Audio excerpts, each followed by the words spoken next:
भवतो पुनक्तु सह हाँ। वीर्यं करवावहै तेजस्विनावधीतमस्तु मा विद्विषावहै। ओम शांति शांति शांति। ઉપદેશ સારંગ ચાલુ કરવા જઈ રહ્યા છે. એ પહેલા સાધન પંચક નું પૂછી લો. સાધન પંચક માં આપણે શું જોઈ ગયા? કેટલા સોપાન જોઈ ગયા?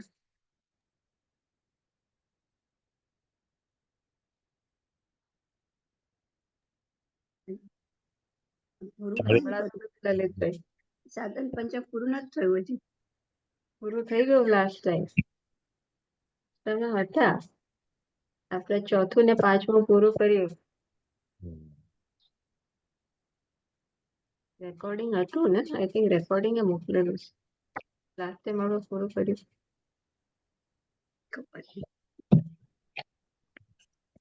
મેં હોસ્પિટલમાં હતા એ વખતે, પણ તમે સાંભળ્યું તો ખરું, એટલું મને યાદ છે. હા બરાબર, એમાં લખ્યું નહીં ને એટલે. હા, તો સાધન પંચક માં 40 સોપાન આપણે જોઈ ગયા. પેલું આપણે વેદ અધ્યયન થી ચાલુ કર્યું. એ પેલું બ્રહ્મચર્ય 4 અવસ્થાને નું વર્ણન કર્યું.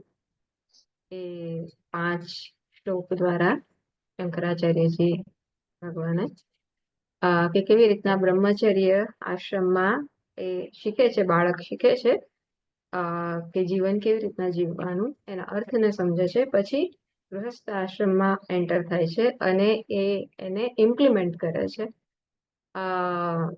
પછી કર્મ કેવી રીતના એ વિધિ અને નિષેધ જે એ શીખ્યો ને કેવી રીતના ઇમ્પ્લિમેન્ટ કરવાનું, એ કર્મ કેવી રીતના ઇમ્પ્લિમેન્ટ કરવાનું, તો ઈશ્વર અર્પણ બુદ્ધિથી એ કર્મ યોગની ભાવના આવી ગઈ. અને આમ કરતા કરતા એ જયારે કર્મ કરે ત્યારે એના ઘણા બધા પાપ દૂર થાય છે, અંતઃકરણની શુદ્ધિ થાય છે.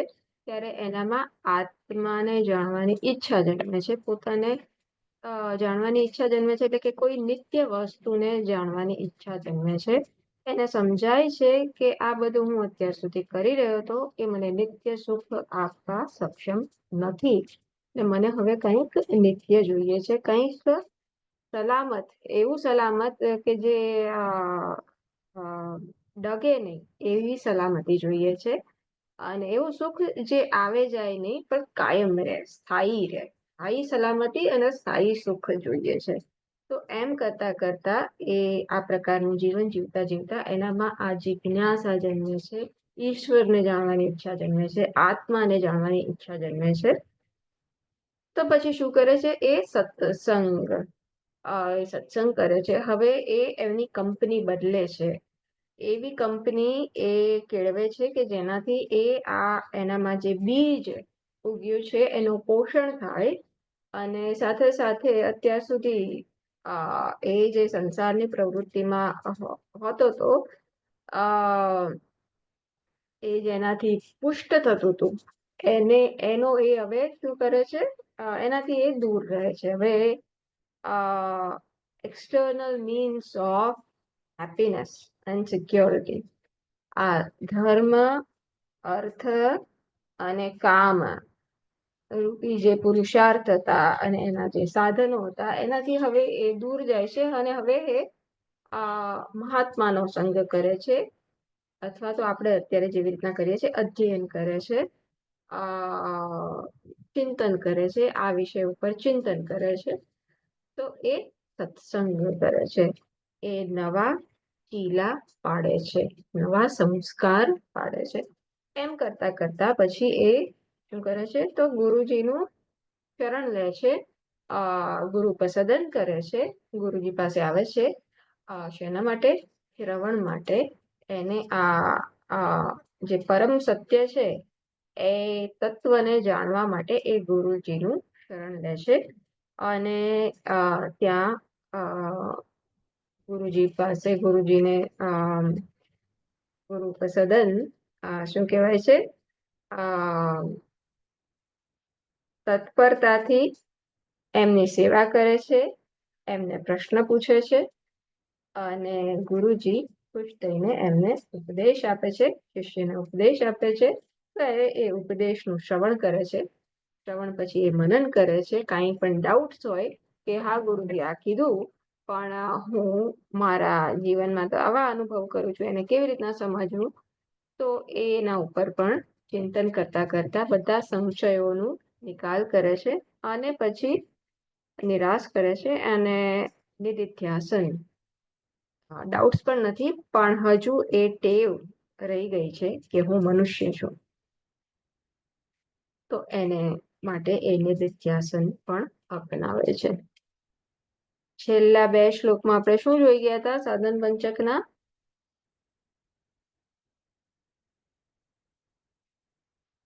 મારી પાસે છે નહીં અત્યારે, એટલે આપણે મનથી જ આપણે છેલ્લે તો એકદમ છેલ્લે તો જીવન મુક્તિ હતી, એના પહેલા કશુંક હતું. આવી રીતના આપણે યાદ કરવાનો પ્રયાસ કરીએ તો આપણી ધારણ શક્તિ પણ વધે. છેલ્લા 2 માં શું હતું એ કોણ કહે છે?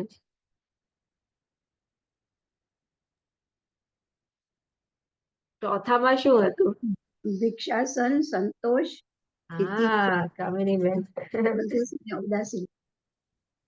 હા, એટલે એ સપોર્ટિંગ સાધનો કે ઓકે, હવે આ સંન્યાસ, આ ચોથો શ્લોક છે કોના માટે છે? સંન્યાસી જીવન જે જીવે છે એના માટે છે. તો આ પ્રકારનું જીવન જે જીવે છે એને કેવી જીવન રીતિ અપનાવવી જોઈએ કે જેથી કરીને જ્ઞાન જે એને મેળવ્યું છે અત્યાર સુધી એમાં એ નિષ્ઠ થઈ શકે. તો એ જે ભિક્ષાટનથી જીવવું જોઈએ, એટલે કે આપણે ખાવાના તરફનો કેવો એટીટ્યુડ હોવો જોઈએ, ઈશ્વર ઈચ્છાથી જે મળે એ પ્રકારે જીવવું જોઈએ. કોઈ આગ્રહ ના રાખવો જોઈએ કે મારે આ ખાવું છે કે આ નથી ખાવું કે આ. તો અનુકૂળ અને પ્રતિકૂળ એ દ્વંદ્વ ને પણ તિતિક્ષા અને એ બધાને પણ જીવનમાં સ્થાન હોવું જોઈએ. ઔદાસીન રાહિત્ય, બરાબર કામિનીબેન? એ છે ને? હા, એટલે પ્રેફરન્સીસ કે આ ન્યાય અને અન્યાય, આ રાઈટ અને આ રોંગ, આ પ્રકારનું જે જજમેન્ટ્સ જે આપણને કરવાની ટેવ હોય છે, જે અમુક સ્ટેજ સુધી બરાબર છે, પણ એ હવે એનાથી પણ રહિત છે.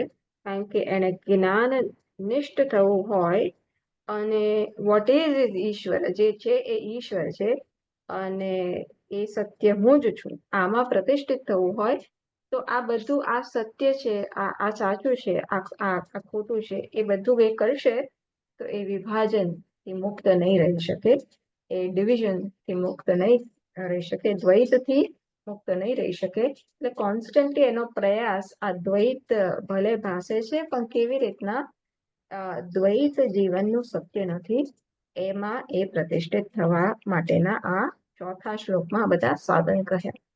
અને પછી છેવટે 5મા શ્લોકમાં શું કીધું? છેલ્લા પહેલા 2 કામિનીબેન?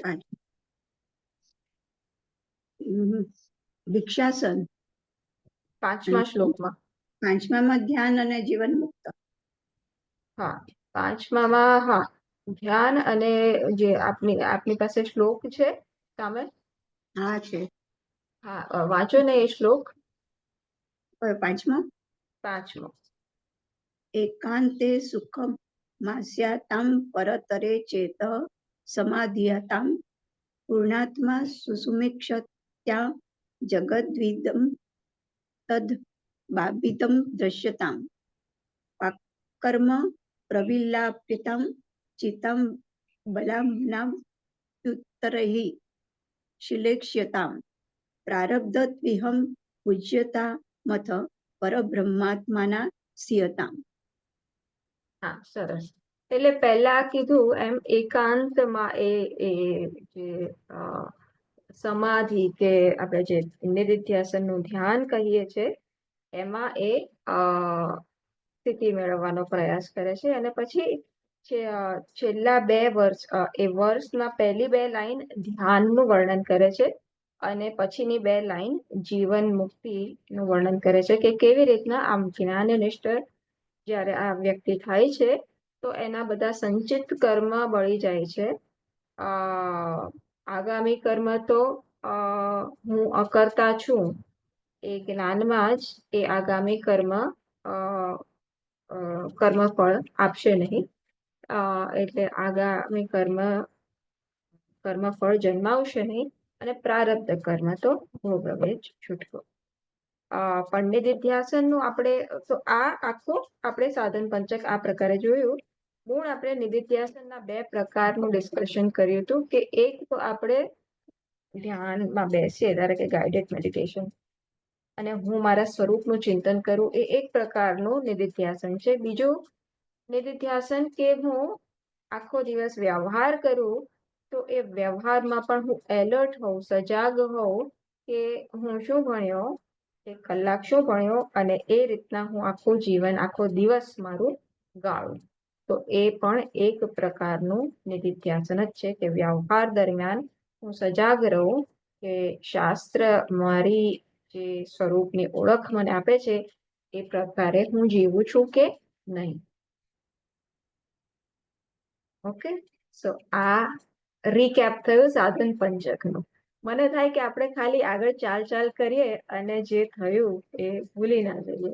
તો શોર્ટમાં રીકેપ કરીએ તો એ પ્રકારે તો ફાઇન, સાધન પંચક સરસ રીતના ધ્યાન થયું. હવે આપણે ઉપદેશ સારમમાં પ્રવેશ કરીએ છીએ. તો ઉપદેશ સારમ, બુક કઈ છે? ઉપદેશ સારાની સ્વામીજીની બુક નથી આના ઉપર. એટલે આ રમણ મહર્ષિ, એટલે આ હું છે ને પીડીએફ જ એટલે હું તમારી જોડે શેર કરું છું અત્યારે. એની ગુજરાતીમાં નથી આપણી પાસે, પણ આવી નાની એક પુસ્તિકા છે, રમણ આશ્રમનું પબ્લિકેશન છે. તો એના ઉપરથી આપણે લઈએ છીએ. એનું બેકગ્રાઉન્ડ આપું છું. એટલે બેઝિકલી તો હું આ શેર કરીશ જ આપની જોડે, પણ તેમ છતાં આ પીડીએફ ચલો હું આપણા ગ્રુપમાં શેર કરી દઈશ. તો ઉપદેશ સારમ, એનું થોડી હિસ્ટ્રી જોઈ લઈએ. આ રમણ મહર્ષિની રચના છે. તો રમણ મહર્ષિ,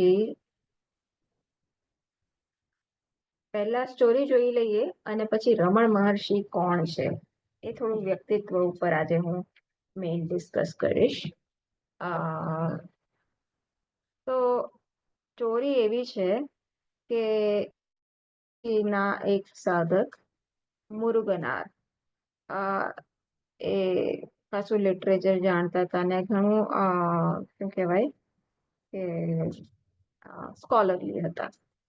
તો એમને એક કાવ્યની રચના કરવી હતી કે જેમાં પુરાણમાં શિવજીએ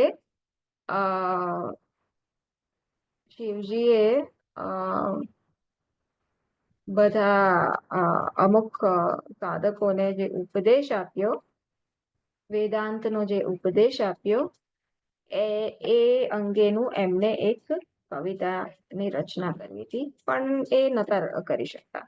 he was a great poet, પણ સમહાઉ આ વસ્તુ એ નતા કરી. એટલે પછી એ રમણ મહર્ષિ પાસે જાય છે અને પછી એ રમણ મહર્ષિ આની રચના એમણે કરી. તો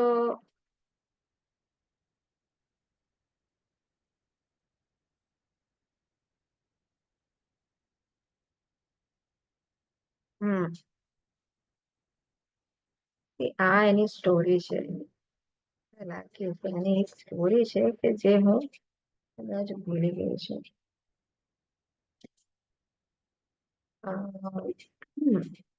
હા, તો શિવજી કોને આપે છે આ ઉપદેશ? ઋષિઓને આપે છે.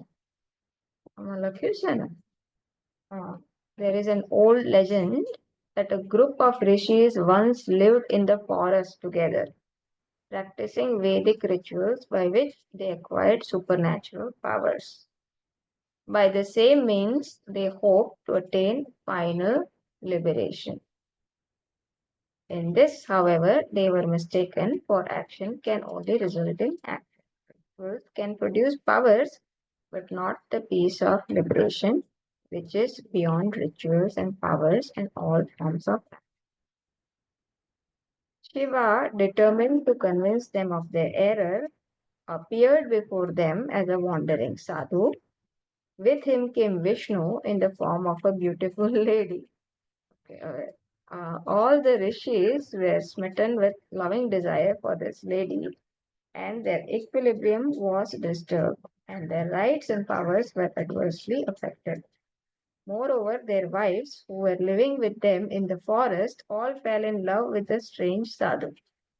Incensed at this, they conjured up an elephant and a tiger by magic rites and sent them against him. Shiva, however, slew them easily and took the elephant's skin for a robe and a tiger's for a wrap. The rishis then realized that they were up against one more powerful than themselves, and they bowed down to him for instruction. He then explained to them that it is not by action but by renunciation of action that one is liberated. So આ story છે. બીજું તો મેં તમને કીધું એ જ છે.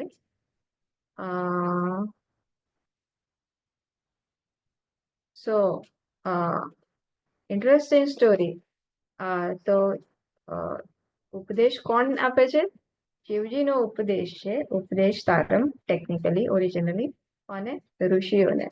આ ઋષિઓ જેમ અહીંયા કીધું આપણે વાંચી ગયા, જંગલમાં રહેતા હતા. ખૂબ એમની પાસે શક્તિઓ હતી, ખૂબ તપસ હતું અને શક્તિઓ હતી.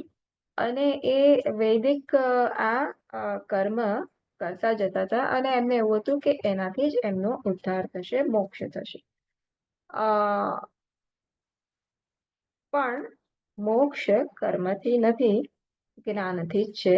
તો આ ભગવાને આ લોકોને સમજાવવું હતું કે એ જે એમનું શું કહેવાય કે મીન્સ છે એમાં એક દોષ છે, જે સાધન અપનાવી રહ્યા છે એમાં દોષ છે. આ સમજાવવા માટે શિવજી આવું શું કહેવાય કે appears before them as a wandering sadhu. એક સાધુના વેશમાં એમની સમક્ષ આવે છે અને વિષ્ણુ ભગવાન એક સ્ત્રીના રૂપમાં આવે છે. તો પેલા ઋષિઓને આ વિષ્ણુ ભગવાન મોહ પમાડીને દૂર જંગલમાં એ શું કહેવાય કે એ જાય છે અને એમની પાછળ પાછળ વિષ્ણુ ભગવાનની પાછળ પાછળ આ ઋષિઓ જાય છે. આ બાજુ જે સાધુના વેશમાં શિવજી એક ઝાડ નીચે બેઠા છે અને એમનાથી એમના પત્નીઓ મોહિત થાય છે. અને આ ઋષિઓ કેવા હતા? ઘણા તપસ્વી હતા, સમાધિની અવસ્થા પહોંચેલા એ પ્રકારના ઋષિઓ હતા. અને છેવટે એમને રિયલાઇઝ થાય છે કે એમના તપસથી એમને એ પણ ખબર પડે છે કે અમારી પત્નીઓ કોઈક સાધુ એની પાસે છે અને એમને કાઇન્ડ ઓફ એમની જોડે છે. સો આ પ્રકારે એ એમના તપસ્થી જાણે છે અને એમની સ્ત્રીઓને બચાવવા અને પેલા સાધુથી પ્રોટેક્ટ કરવા એ એક હાથી અને શું આપણે વાંચ્યું, હાથી અને ટાઈગર, વાઘને ત્યાં મોકલે છે એમના પાવર્સથી. તો શિવજી સાધુના રૂપમાં હતા એટલે એ હાથી અને વાઘનો વધ કરી અને એમના સ્કિનને એ એમનું પોતાનું વસ્ત્ર બનાવે છે. આ પ્રકારે જ્યારે આ લોકોને ખબર પડે છે તો એ સમજી જાય છે કે આ કોઈ ઓર્ડિનરી સાધુ નથી, આ તો કોઈક ઘણા પાવરફુલ કોઈક મહાત્મા છે, એમના કરતા પણ પાવરફુલ છે. ને એ પ્રકારે એ એમનું શરણ લે છે, એમના પાસે ઉપદેશ માંગે છે અને ઉપદેશના રૂપમાં પછી શિવજી જે સાધુની રૂપમાં હતા એ એમને સમજાવે છે કે તમે જે પ્રકારનું જીવન જીવો છો ખાલી કર્મથી મોક્ષ ના મળે, અને ત્યારે એમને આ પ્રકારનો ઉપદેશ આપે છે, જે પુરાણમાં મળી આવે છે. એટલે આ ઉપદેશ રમણ મહર્ષિએ એમના લેંગ્વેજમાં, સિમ્પ્લિફાઈડ લેંગ્વેજમાં એ જે કહેવા માંગતા હતા શિવજીએ, એ જ એમના શબ્દોમાં એમણે રચના કરી છે. મેસેજ એ જ છે, પુરાણમાં જે મેસેજ હતો એ જ છે, પણ રમણ મહર્ષિના શબ્દોમાં છે, અને એમના અનુભવ અનુસાર એમનો અનુભવ રેડાયેલો પણ આમાં છે. તો આ રહી સ્ટોરી. તો બેઝિકલી આપણને એ ખુદ ભગવાને કીધેલું છે, અને રમણ મહર્ષિએ ભગવાન રમણ મહર્ષિએ પોતાનો શું કહેવાય અનુભવ રેડીને એમાં આની રચના કરી છે. તો એ રીતના આપણું આસ્તિક્ય બુદ્ધિ આ આ રચનામાં હોવી જોઈએ. હવે વાત કરીએ રમણ મહર્ષિ વિશે. તો લગભગ આપણે બધા જાણતા જઈશું, પણ 17 વર્ષના બાળક, કે હા બાળક જ કહેવાય ને, 17 વર્ષના એ હતા રમણ મહર્ષિ. ત્યારે એમના કોઈક કાકા એમના ઘરે આવ્યા હશે, અને એમણે કીધું કે વાતમાંથી વાત નીકળી કે તમે ક્યાં ગયા હતા? હું અરુણાચલા ગયા હતો. તો એ અરુણાચલાનું નામ સાંભળીને જ એમના મનમાં ખૂબ ભક્તિભાવ જન્મ્યો. એમને ખબર ના પડી, પણ એક લગાવ જન્મ્યો. તો અરુણાચલા એ ભગવાન શિવજીનું જ આખું રૂપ મનાય છે. અરુણાચલા એક પર્વત છે જે તિરુવનામલાઈમાં આવેલો છે, અને એ પર્વત શિવજીનું જ રૂપ છે, એ પ્રકારે પૂજાય છે. શિવજી જાણે કે ત્યાં અગ્નિના રૂપે પ્રગટ થયા એવી માન્યતા છે. આજે પણ ત્યાં ઘણા લોકો પરિક્રમા કરે છે. અને સ્ટોરી એવી છે કે એક દિવસ વિષ્ણુ ભગવાન અને બ્રહ્માજી એમાં ઝઘડો થયો કે આપણા બંનેમાંથી કોણ મોટું. તો એ લોકો ઝઘડો કરતા ગયા. તો શિવજી એમની સામે પ્રગટ થયા. કેવી રીતના? અગ્નિના રૂપમાં.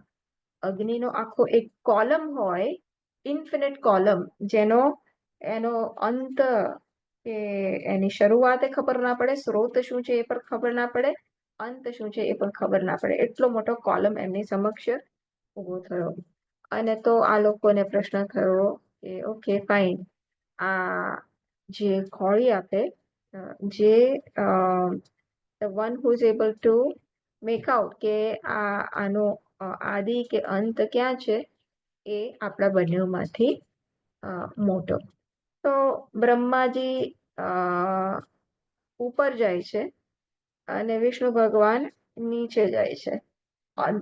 એનો અંત ક્યાં છે અને એની શરૂઆત ક્યાં છે એ શોધવા માટે એક જણ નીચે જાય છે અને એક જણ ઉપર જાય છે.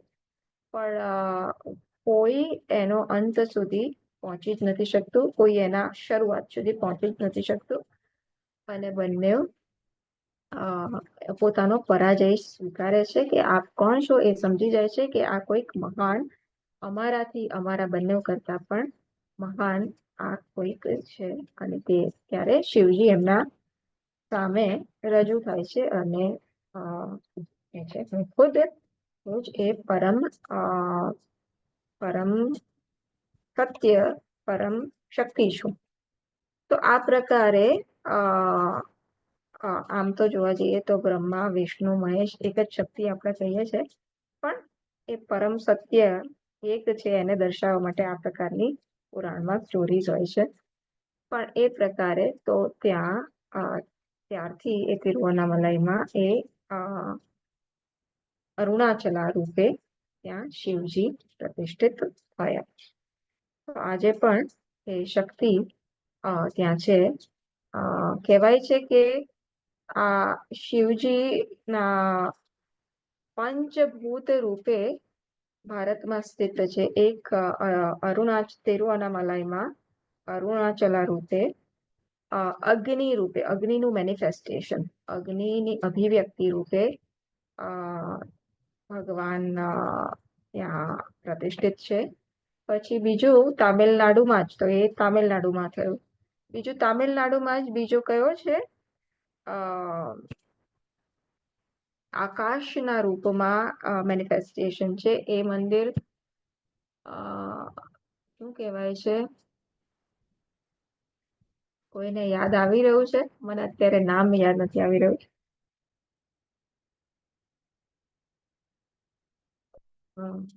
લેટ અસ સી, ગૂગલ કરીએ.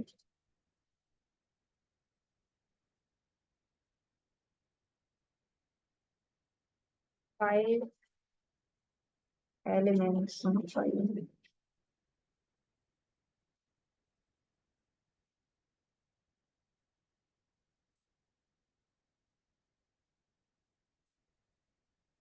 પંચભૂત સ્થલમ. ઓકે. તામિલનાડુમાં જ છે.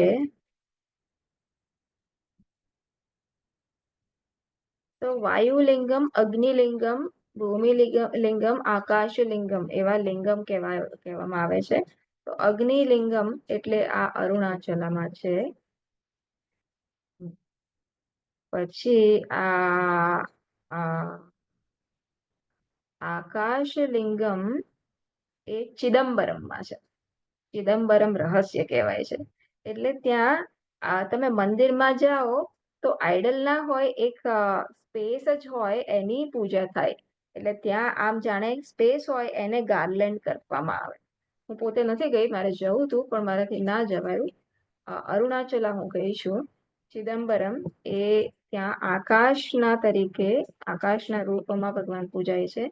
પછી વાયુલિંગમ એ આંધ્રપ્રદેશમાં છે. કલાહસ્તી, એકચ્યુઅલી હું તમને લોકોને આ શેર કરી શકું.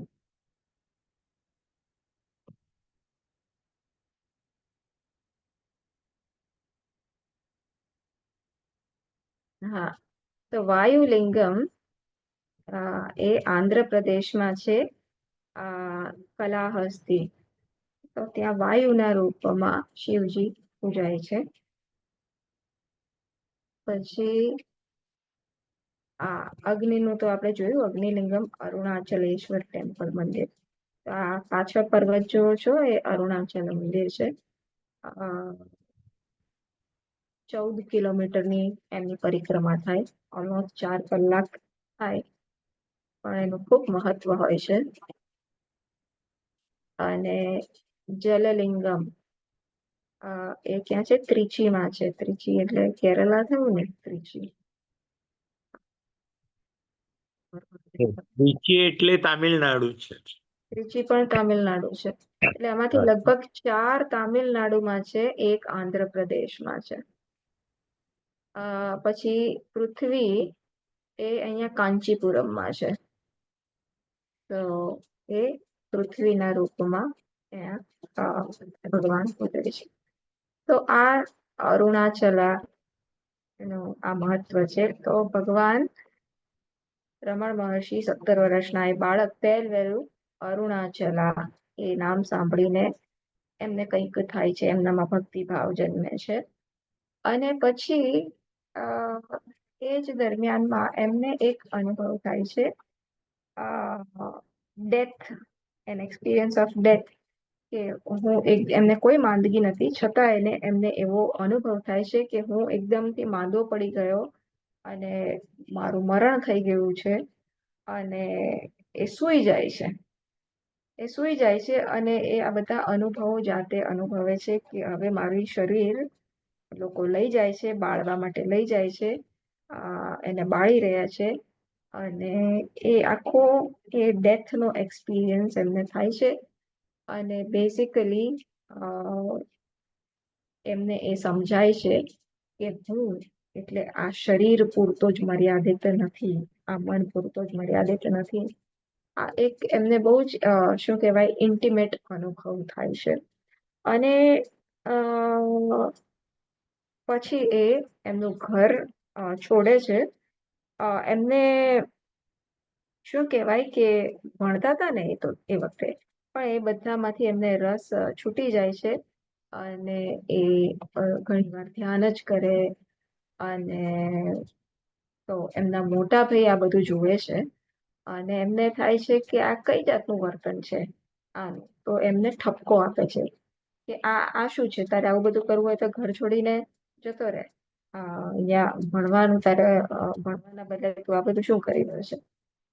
તો એ વિચારે છે અને કહે કે બરાબર છે. અને એક નોટ લખી અને બીજે દિવસે ચાલતા એ અરુણાચલા પહોંચી જાય છે. અને વર્ષો સુધી એ તપસ કરે છે ત્યાં અરુણાચલા મંદિરમાં, ત્યાં પાતાલ લિંગમમાં ઘણા વર્ષો સુધી એ ધ્યાનની અવસ્થામાં અ, પોતાના સ્વરૂપનું ચિંતન કરતા જાય છે. ઘણા બધા ઇન્સેક્ટ્સ ને એ બધું એમના શરીરને કોતરી ખાતું હતું, પણ એ એમની સાધનામાંથી ડગ્યા નહીં. એટલે ખૂબ ખૂબ તપસ કર્યું. અને એ વખતે બીજા એક સ્વામીજી, સ્વામી શેષાદ્રીજી, જે પણ જ્ઞાની મહાત્મા ગણવામાં આવે છે, એ એમને ઘણું પ્રોટેક્ટ કરતા હતા. કારણ કે આ 17 વર્ષના બાળક હતા એ વખતે. અને તો ઘણા બધા બીજા બાળકો એમના પર પથ્થર નાખે કે એ પ્રકારે એમને હેરાન કરતા હતા. તો આ શેષાદ્રી સ્વામીજી સમજી ગયા કે આ કોઈ ઓર્ડિનરી બાળક છે નહીં. તો એ પ્રકારે એમને ઘણું પ્રોટેક્શન એ આપતા હતા. પછી એમના જીવનકાળ દરમિયાન પછી એમનું શું કહેવાય કે મહાત્મ્ય જેમ જેમ લોકો જાણતા થયા, એમ ઘણા લોકો એમના પાસે આવતા ગયા. તો એમની સાધના અચલ રહે એના માટે પછી એ ઉપર જે અરુણાચલા પર્વત ઉપર જ એક ગુફા છે, કંદાશ્રમ, ત્યાં આગળ શિફ્ટ થયા. અને ત્યાં એમની સાધના મૌનમાં જ રહેતા હતા. અને આવી જ રીતના શું કહેવાય કે પોતાના સ્વરૂપનું ચિંતન અને જસ્ટ સમાધિ અવસ્થામાં બેઝિકલી. અને કોઈક એમને ખવડાવે ને એવું બધું લગભગ એવું ચાલતું હતું. પછી કોઈક કાળે આઈ થિંક આ મુરુગનાથ અને અમુક અમુક સાધકો જે ઉપર જતા હતા એમના કેવમાં અને એમને ખાવાનું પહોંચાડતા હતા, એ કોઈક કાળે આ ઉપદેશ સારની રચના માટે એ એમને પ્રાર્થના કરે છે. અને એમનું મૌન એ પ્રકારે એ ધીરે ધીરે એમને એ છોડ્યું. છતાં ઇવન છોડ્યું પછી પણ ઘણું ખરું એ મૌનમાં જ રહેતા હતા. પણ આ પ્રકારે પછી એ જ્યારે જરૂર પડે ત્યારે ઉપદેશ આપવાનું એમણે શરૂ કર્યું. પણ ઘણા બધા વર્ષો તપસ એમણે કર્યા, તપસમાં એમણે કાઢ્યા. અને છેવટે પછી એ નીચે શું કહેવાય કે પર્વતની નીચે તળેટીમાં રમણ આશ્રમ એસ્ટાબ્લિશ અને ત્યાં રહેવા લાગ્યા, કે જ્યાં એ બીજા બધા સાધકોને દર્શન આપતા હતા. ઘણું ખરું એ મૌનમાં જ રહેતા હતા, પણ છતાં એમનું એક જ્ઞાનનિષ્ઠ પુરુષ હતા, મૌનમાં રહેતા હતા. પણ એમના દર્શન માત્રથી લોકોના પ્રશ્નને ઘણા એમને એમના પોતાના જવાબ મળી જતા હતા. રમણ મહર્ષિની બધાને એવું લાગતું હોય છે કે એ ઘણું ખરું મૌનમાં જ રહ્યા, પણ ના, એ મૌનમાં રહ્યા પણ એમને ઘણી રચના કરી. અને જેમ આપણે સ્વામીજી સાથે રહીએ છીએ તો સ્વામીજીની જોડે સંપર્ક કરીએ તો કેવી રીતના ઇન્ટરેક્શન થાય, એવી રીતના એમની જોડે પણ ઘણો બધો ઇન્ટરેક્શન થયો ઘણા બધા સાધકો જોડે. અને એ ઇન્ટરેક્શન આપણે વાંચીએ અને સાંભળીએ, વાંચીએ જ બેઝિકલી આમ તો, તો જ્ઞાનીનું કે જ્ઞાનનિષ્ઠનું વ્યક્તિત્વ કેવું હોવું જોઈએ એની આપણને વધારે સમજ પડે છે. અને તો આપણી આજુબાજુ જ્ઞાની હશે તો આપણને કેમ નહીં ખબર પડશે? સ્વામીજી હોય છે તો એ પણ ન્યૂઝપેપર વાંચે, એ પણ દુનિયાવી વાતો કરે. તો we take it four granted ને, ઘણી વાર ખબર નથી પડતી હોતી કે આ સૂક્ષ્મ વ્યવહારમાં શું બારીકાઈ છે. તો હું કહીશ કે મેં રમણ મહર્ષિનું ઘણું બધું આ વાંચન કર્યું.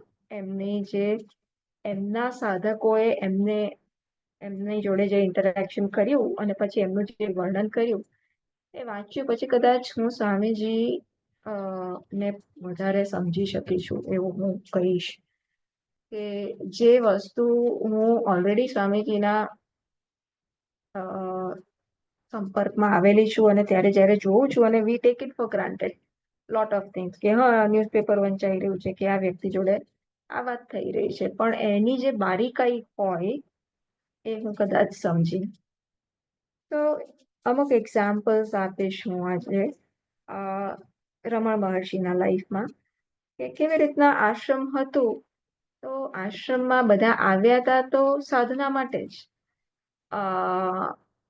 પણ એમાંથી અમુકને અમુક સેવા સોંપવામાં આવી કે અમુક ચલો આશ્રમ આપણે we have to run the ashram, તો અમુક લોકો ખાવાનું બનાવે, અમુક સાધકો જ બનાવતા હતા, કોઈ કુક નતા.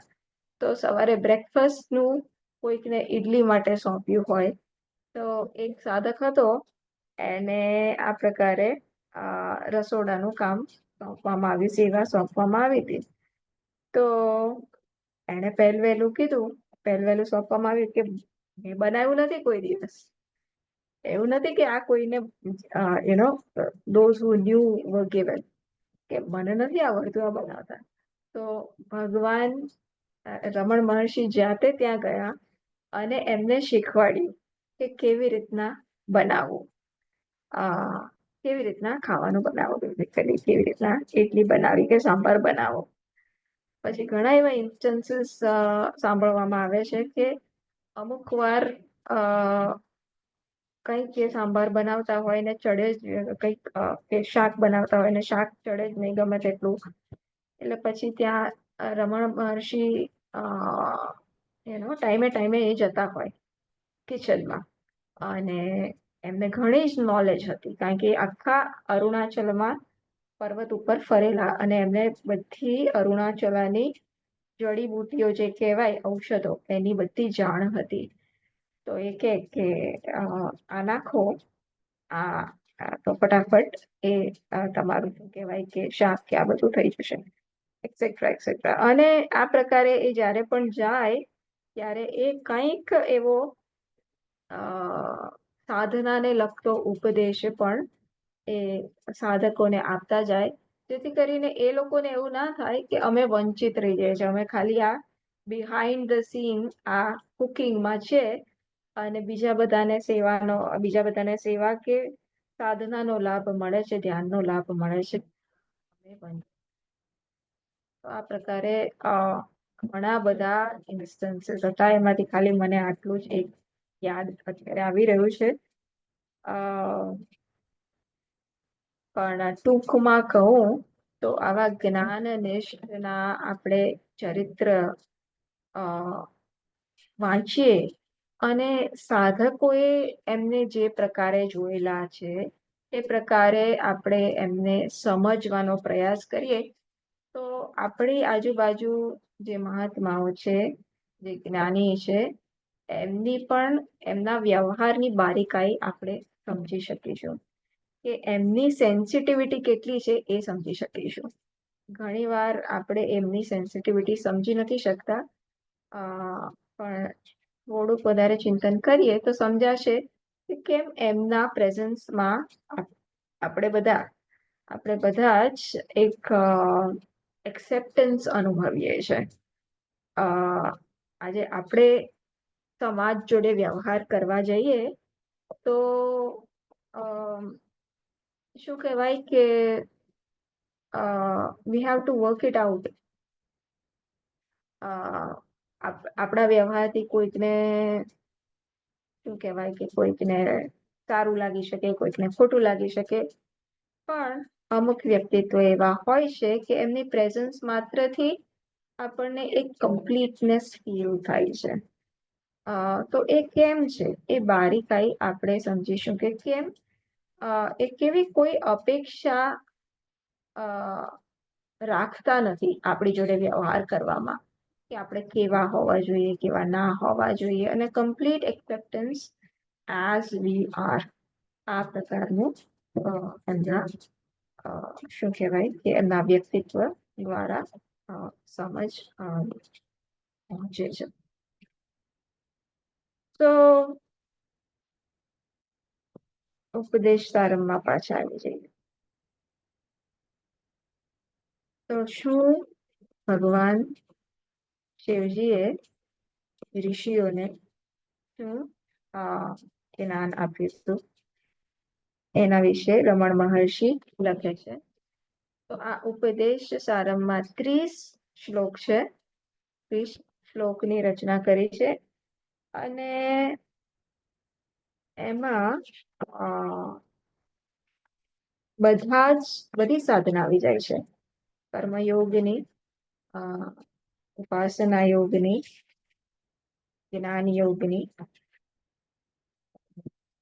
તો કે કોઈ છે આ 3 તો આવે જ છે. ચોથાનું નેક્સ્ટ ટાઈમ જોઈશું. પણ આ બધાનું વિશ્લેષણ થાય છે.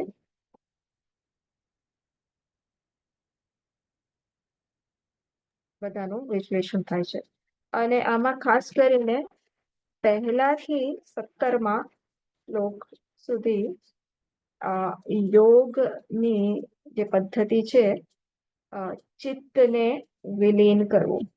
તો કર્મયોગ, ઉપાસના યોગ, પછી આ યોગની સાધના જે પતંજલિ યોગની સાધના છે એનું પણ વર્ણન છે, અને જ્ઞાન યોગ, વિચારની પદ્ધતિ, આ બધાનું અહીં વર્ણન છે.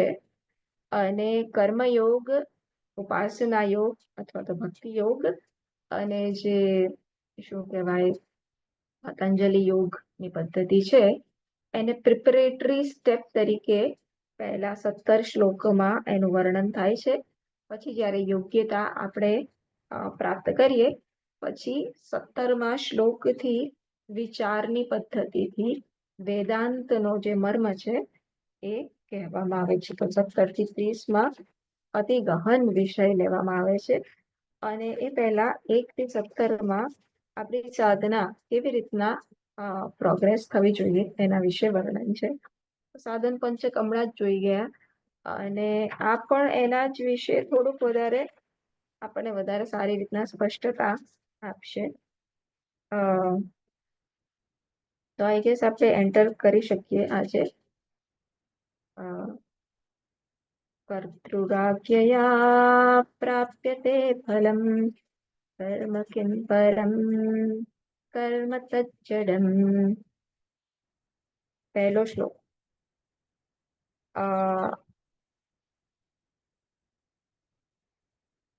આપણને કર્મનું ફળ કેવી રીતના મળે છે એના વિશે ચર્ચા થઈ રહી છે. કર્તુહુ આજ્ઞયા ફલમ પ્રાપ્યતે. કર્તાની આજ્ઞાથી કર્મ ફળ પ્રાપ્ત થાય છે. કયું કર્તા? હું ને તમે? ના, ઈશ્વર. અહીં કર્તા એટલે કોણ? ઈશ્વરનું વર્ણન છે. કર્મ કિમ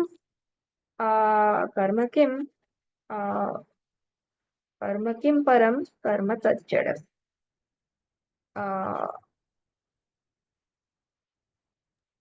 કર્મ કિમ પરમ એવું છે, આક્ષેપ છે. ધેન ઇઝ કર્મ ગોડ. તો શું કર્મ ઈશ્વર છે? ના, કર્મ તો જડ છે. તો એ વસ્તુ અહીં કહેવામાં આવે છે. કેમ કહેવામાં આવે છે? કોને કહેવામાં આવે છે? કોને ઉપદેશ થઈ રહ્યો છે? શિવજી કોને ઉપદેશ કરી રહ્યા છે? ઋષિ મુનિઓને, બરાબર, જેમણે તપસ કર્યું અને આખું એમનું જીવન વૈદિક કર્મકાંડથી, રિચ્યુઅલ્સથી એમણે ગાળ્યું. તો એમને કહેવામાં આવે છે કે અંતિમ સત્ય સુધી પહોંચવું હોય તો આ ખાલી કર્મથી તમે નહીં પહોંચી શકો. એના સિવાય ઈશ્વરની આરાધના વિના તમે આ અંતિમ સત્ય સુધી પહોંચી નહીં શકો. તો પૂર્વ મીમાંસા જે છે, જે શું માને છે કે એ લોકો વેદને પ્રમાણ માને છે. પૂર્વ મીમાંસા વેદને પ્રમાણ માને છે, એટલે કે વેદને સત્યતા આપે છે, પણ ઈશ્વરને સત્યતા નથી આપતા. ઈશ્વર છે, ઈશ્વરની પ્રેઝન્સમાં માનતા નથી.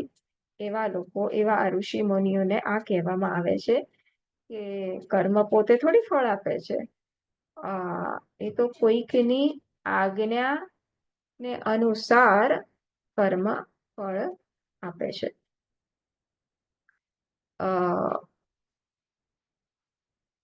જેમ કોઈકે ચોરી કરી તો કર્મ થયું, એનું શું એ અપરાધનું શું દંડ હોવો જોઈએ?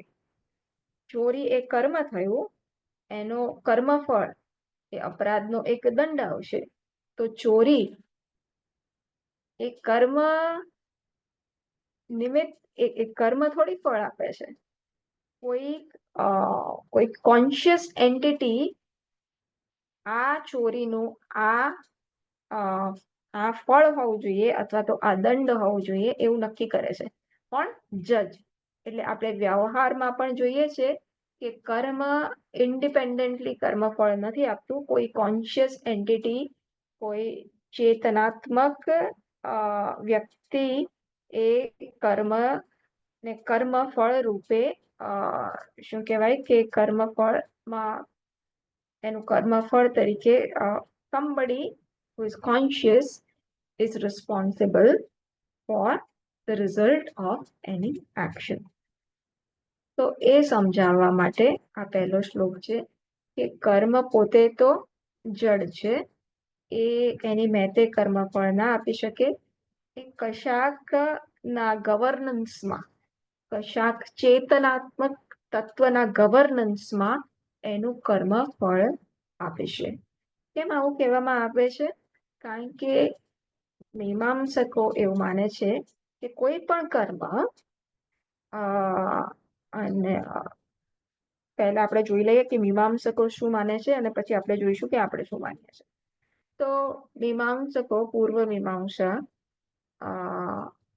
જે કર્મકાંડમાં રચ્યા પચ્યા છે, એ શું માને છે કે કોઈ પણ કામ, કોઈ પણ કર્મ બે રિઝલ્ટ આપે છે. એક તો દૃષ્ટ ફળ આપે છે અને એક તો અદૃષ્ટ ફળ આપે છે. જેમ કે ચોરી કરીએ તો એક તો દૃષ્ટ ફળ આપશે, કે દૃષ્ટ ફળ શું કે ભાઈ દંડ મળશે, કે જે પણ એ દૃષ્ટ ફળ મળશે એને પકડાશે તો.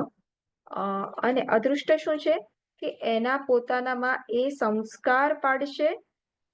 અદૃષ્ટમાં પણ બે, એક તો પોતે પોતાનામાં એક સંસ્કાર પાડશે કે ફરીથી એને ચોરી કરવામાં પ્રવૃત્ત કરશે. અને બીજું અદૃષ્ટ શું છે? બીજું અદૃષ્ટ એક પાપ પ્રોડ્યુસ કરશે. કારણ કે એ જે બેઝિક સોસાયટીની જે હાર્મની જે કહેવાય, હાર્મનીને શું કહીશું આપણે લલિતભાઈ? સંવાદિતા. બેઝિક જે સંવાદિતાનો ભંગ થાય છે, એના કારણે એક પાપ પ્રોડ્યુસ થાય છે. એ અદૃષ્ટ રૂપે પાપ એક ક્રિએટ થાય છે. સો એ લોકોનું એવું માનવું છે કે આ અદૃષ્ટ જ જીવનમાં પરિણમે છે, આપણા જીવનમાં પરિણમે છે, કર્મફળ રૂપે પરિણમે છે. તો એમને કહેવામાં આવે છે કે ના, અદૃષ્ટ સ્વતંત્ર રીતના પોતાનું ફળ નથી આપતું. કોઈક એનું સંચાલન કરનાર છે કે આ અદૃષ્ટનું આ ઘડીએ એનું ફળ આ વ્યક્તિને મળવું જોઈએ. એ કોણ નક્કી કરે છે? જેમ કે ટામેટાનો છોડ આપણે વાવ્યો તો તરત ને તરત થોડી ટામેટું આવી જાય છે, કે ઇવન ટામેટું બેસે પછી તરત ને તરત થોડી પાકું થઈ જાય છે, એને પાકતા થોડો સમય થાય છે. તો તો એ જ રીતના દરેકનું જે અદૃષ્ટ જે છે, દરેક કર્મનું જે અદૃષ્ટ આપણા અકાઉન્ટમાં જે છે એ ક્યારે પાકશે એ કોણ નક્કી કરે છે? એ કર્મ પોતે નક્કી કરે છે? એ કર્મ પોતે તો નક્કી ના કરી શકે. કેમ? ચોરીનું કર્મ ચોરે કર્યું અને પછી સ્થાયી રહ્યું કે પૂરું થઈ ગયું? કર્મ કર્યું એટલે તો એ જતું રહ્યું. તો કોઈક સ્થાયી એન્ટિટી હોવું જોઈએ કે જે નક્કી કરે કે આ કર્મનું આ રિઝલ્ટ હોવું જોઈએ. રાઈટ? કર્મ આ કરી લીધેલું છે, કર્મ થઈ ગયું છે, કર્મનું સમાપન થઈ ગયું છે, તો કર્મ કેવી રીતના નક્કી કરશે કે આ કર્મનું આ કર્મફળ આવશે? અને કર્મફળ so basically what is the idea? Idea શું છે કે કશુંક સ્થાયી પ્રિન્સિપલ હોવું જોઈએ કે જેણે કર્મ પણ જોયું છે અને જે કર્મફળ આવશે ત્યારે પણ એ પ્રેઝન્ટ છે.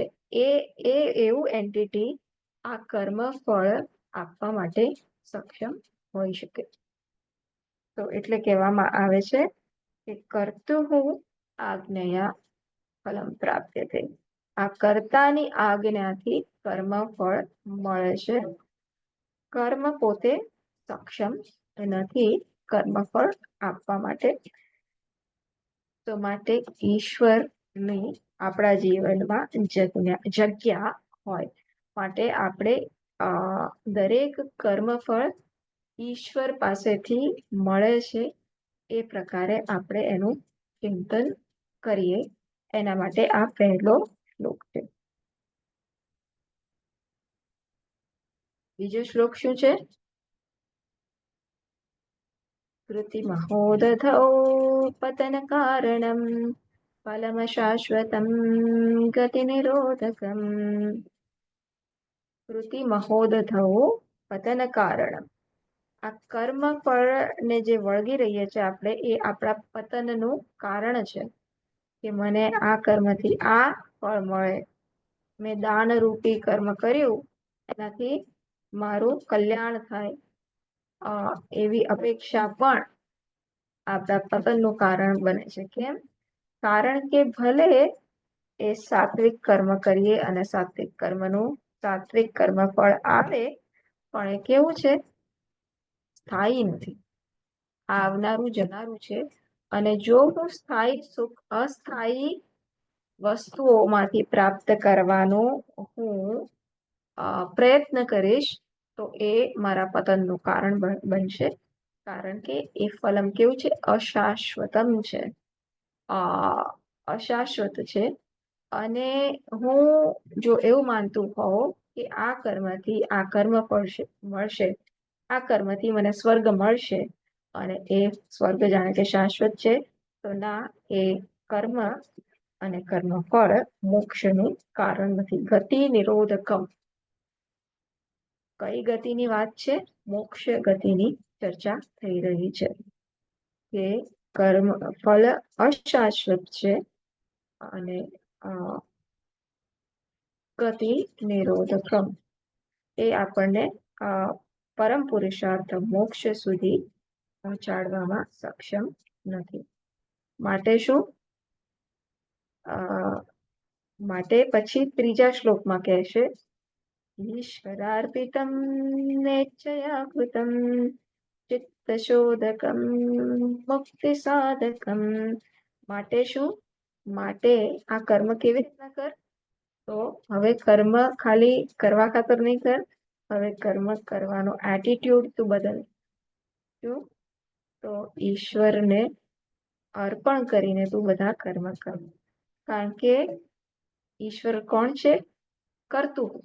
આ કર્મ ફળ દાતા તરીકે પહેલા શ્લોકમાં ઈશ્વરને ઇન્ટ્રોડ્યુસ કર્યો.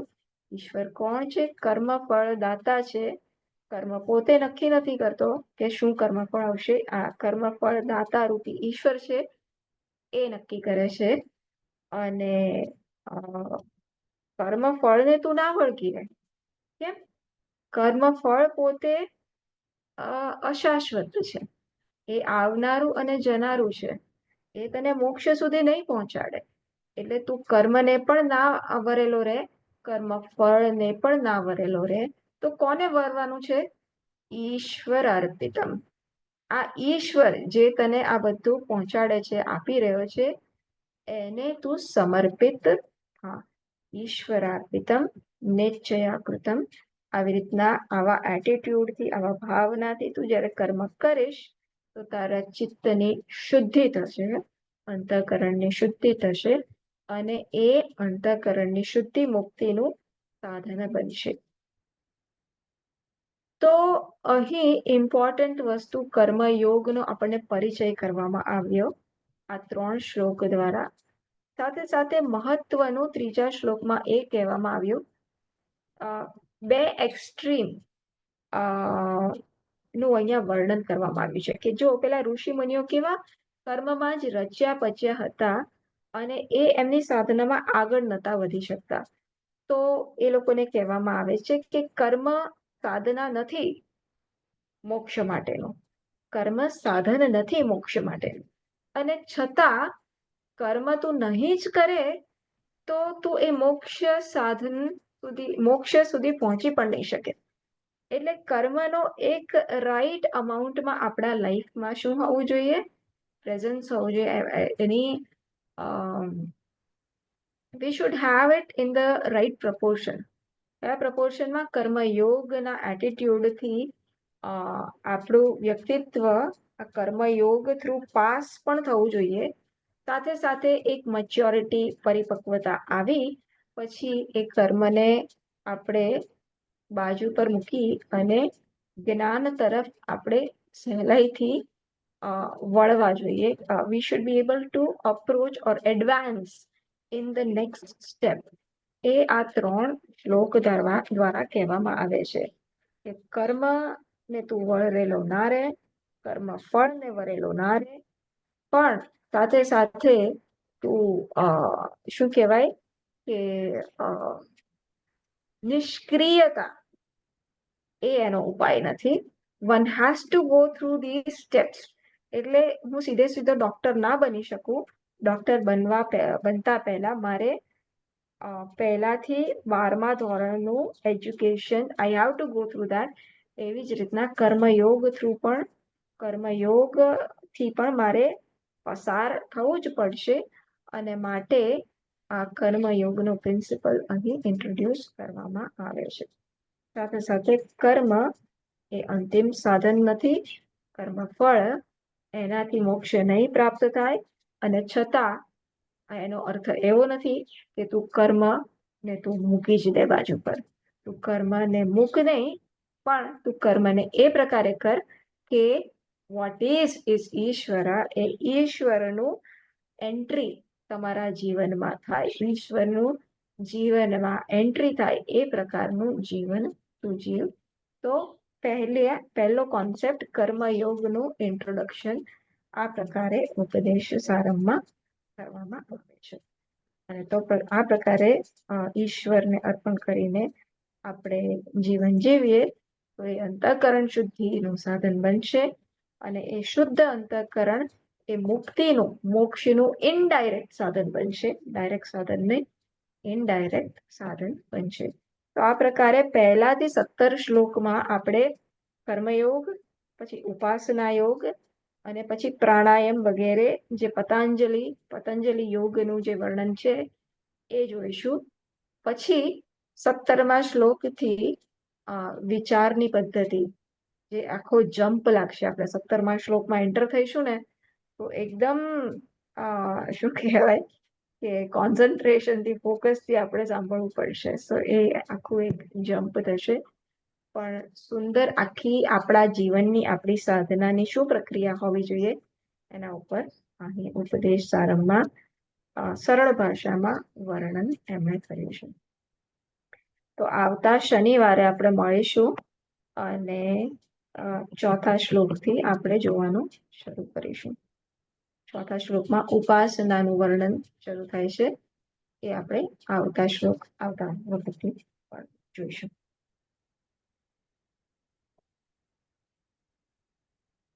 ઓમ પૂર્ણમદઃ પૂર્ણમિદં પૂર્ણાત પૂર્ણમુદચ્યતે પૂર્ણસ્ય પૂર્ણમાદાય પૂર્ણમેવાવશિષ્યતે ઓમ શાંતિ શાંતિ શાંતિ હરિ ઓમ શ્રી ગુરુભ્યો નમઃ હરિ ઓમ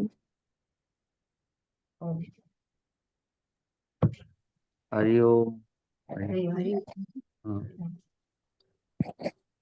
શરૂઆતમાં સારું એવું કવર